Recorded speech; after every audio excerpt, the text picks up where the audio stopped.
The proposal was spoken as calmly as if he were asking her to pass the salt, yet it split her life clean in two.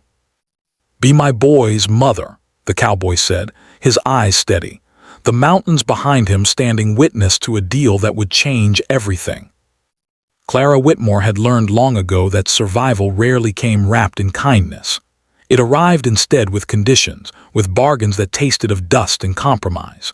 She stood on the far side of the split-rail fence, gloved hands folded at her waist, listening to the wind move through the grass like a low, restless breath.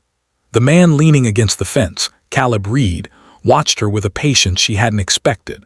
He was broad-shouldered, his coat worn but well-kept, his hat pulled low against the glare. The lines around his eyes spoke of sun and sorrow in equal measure. "I'm not asking for love," he added, as if reading the questions rising in her face. "Only care, stability, a home." A home, the word hit her harder than the cold. Clara had come west with a single trunk and a stubborn belief that work would save her. It had not. Teaching positions were scarce and often promised to men before women even heard of them. Sewing paid little.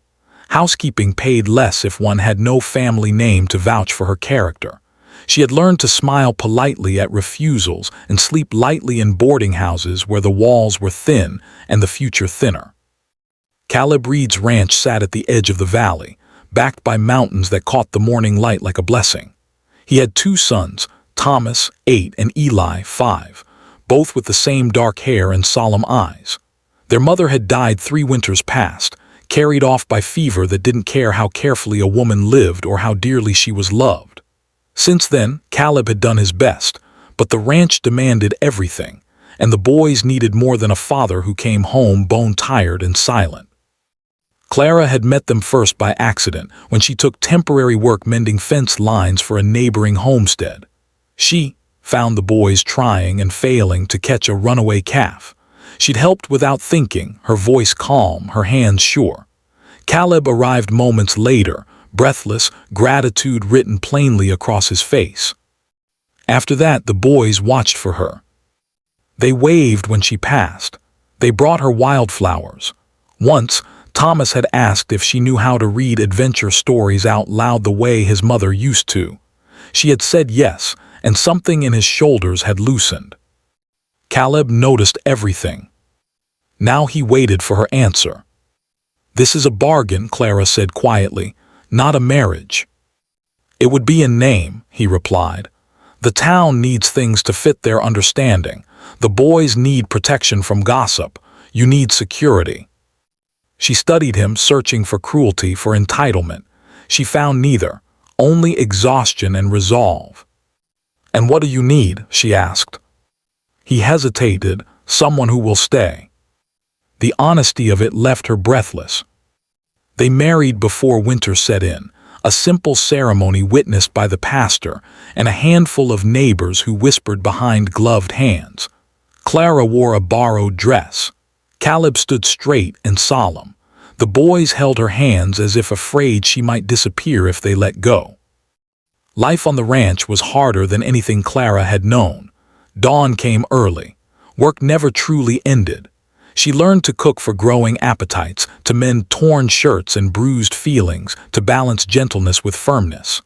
The boys tested her in small ways, forgetting chores, pushing boundaries, asking questions she wasn't sure how to answer.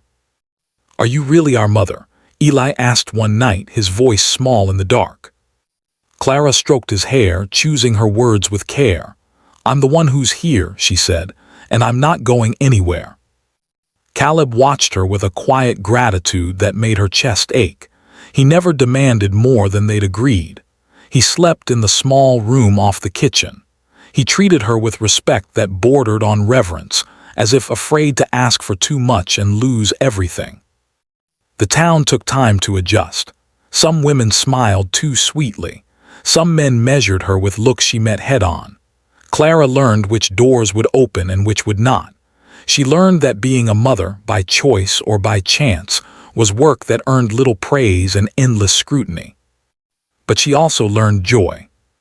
Thomas confided his dreams of becoming a surveyor. Eli learned to read. his grin bright when he managed a full page without stumbling. The ranch began to feel less like a place she'd been installed and more like a place she belonged. Winter came hard that year. Snow piled high. A storm trapped them for days. When the fever struck Thomas, it struck fast. Clara sat by his bed through the night, cool cloths and whispered stories, counting his breaths. Caleb stood helpless in the doorway, fear etched deep. "He'll pull through," she said, steady despite the terror clawing at her own heart. And when Thomas did, Caleb bowed his head and pressed his forehead to her shoulder, a wordless thank you passing between them. After that, things shifted. Caleb began to linger in the kitchen, to ask her opinion on ranch matters, to laugh soft, surprised at things she said. One evening, as they watched the boys race fireflies, his hand brushed hers and did not move away. "I know this wasn't meant to be more," he said quietly.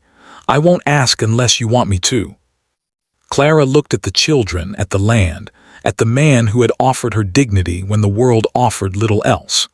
She thought of the deal that had brought her here, and of how life had a way of growing beyond its first terms.